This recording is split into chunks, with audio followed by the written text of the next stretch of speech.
Well, Aldi is the latest supermarket giant to axe Australia Day merchandise from its stores, joining Woolworths on the Australia Day hating bandwagon.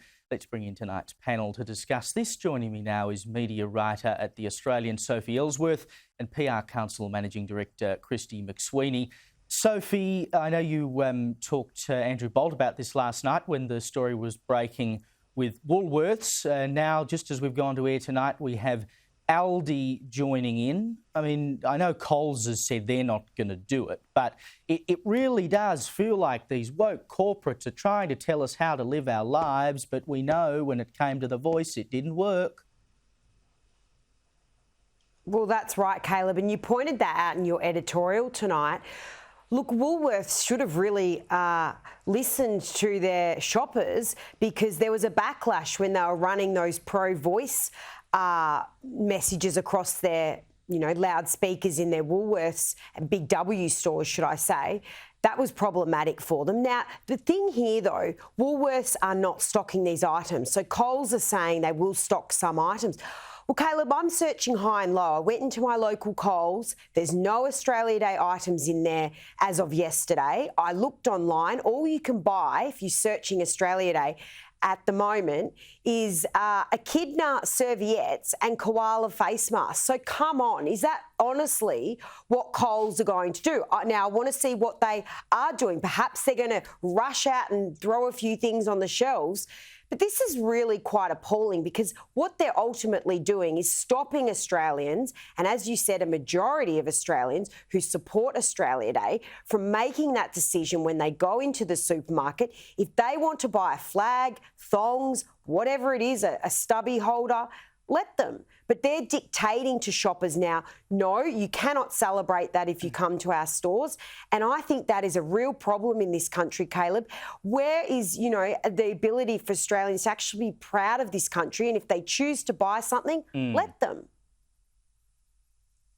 Well, I dare say if you walked into any small business run by a non-white Australian, you would be more likely to find Australia Day merchandise than you would in a shop run by a white Australian, because it's this awful self-loathing that seems to have gotten hold of us, same as all these big corporates. And of course, Christy, you've had calls today from Peter Dutton. I said the same thing at the top of the show.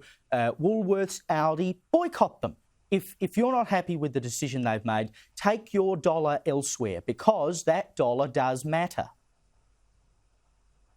Well, certainly, and I think a lot of Australians will boycott them. As you said in your editorial, and as Sophie mentioned, $50 million in funding from corporates towards The Voice, trying to tell Australians that if they don't vote for it, they don't support reconciliation.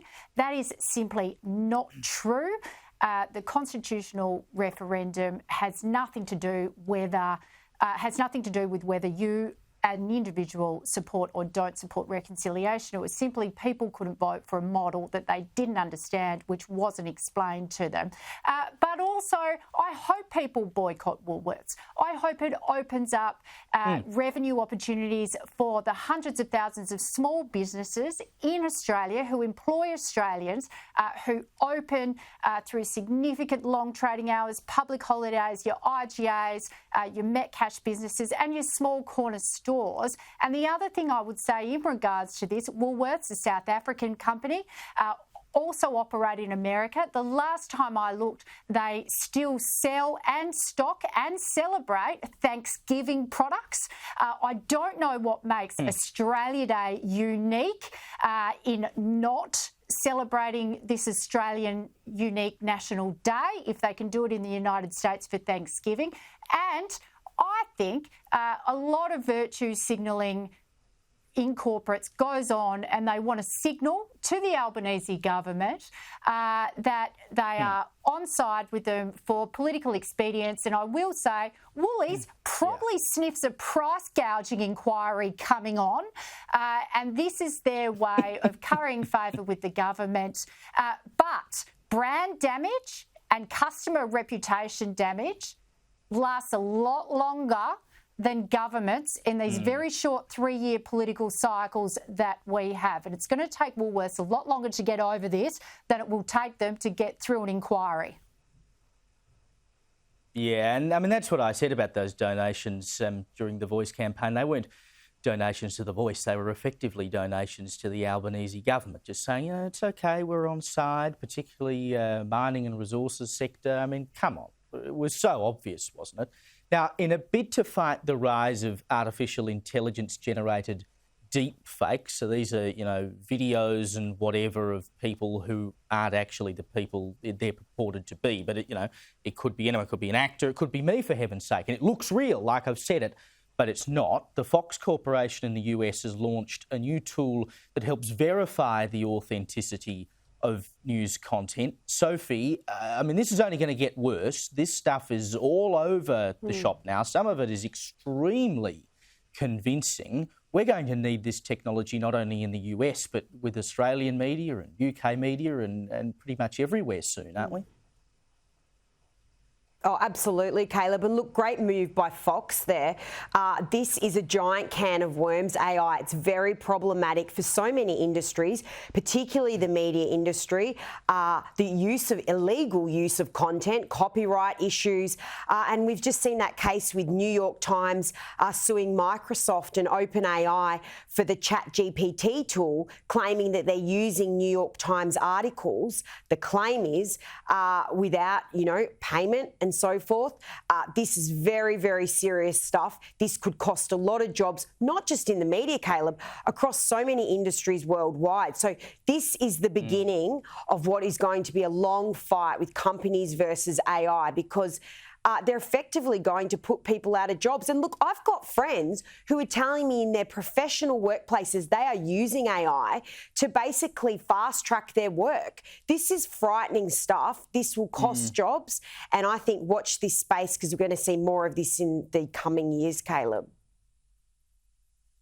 I might get AI to write me an editorial or something tomorrow night and see how much crap it can come up with, or whether it sounds like me.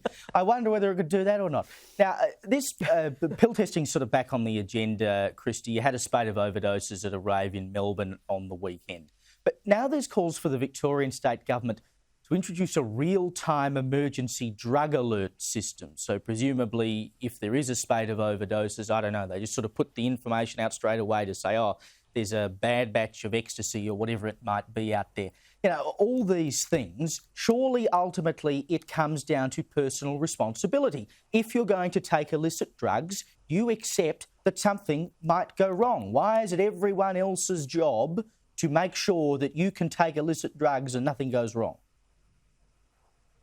Look, the message that is not getting out there is that all illegal importation into Australia of illicit substances, and that includes drugs and narcotics, that includes illegal tobacco, that includes the illicit vapes that are on the streets that teenagers are currently getting addicted to. It is all about supporting organised crime. And if you legitimise illegal, illicit product, you are legitimising illegal, illicit, organised crime. Now, you'll never hear me say this ever again, Caleb and Sophie, but the only political party that has any consistency on harm minimisation across the board is the Australian Greens, who are saying, well, we're a harm reduction party. We want pill testing. We want legalisation of marijuana, but we also want the federal government to ban these illegal vapes and have a regulated product for people to buy that are tested by the health authorities. That's a consistent message. There are factions within the Labor Party that are all at sea on harm minimisation across the board on all of these illicit organised crime coming into Australia, these organised crime products coming into Australia. The National Party has a good position on legalising harm reduction, legalising vaping. But the Liberal Party and the Labor Party, you want to support harm minimisation in one corner and not in another, just because people are reacting to try and find a solution to, as you say, personal responsibility. We know they're bad for you, but they support bikie gangs. They support organised crime. They support putting legitimate people out of business. Of course. What a surprise. Blonde bombshell. Sophie Elsworth, Christy McSweeney, thank you so much for your time.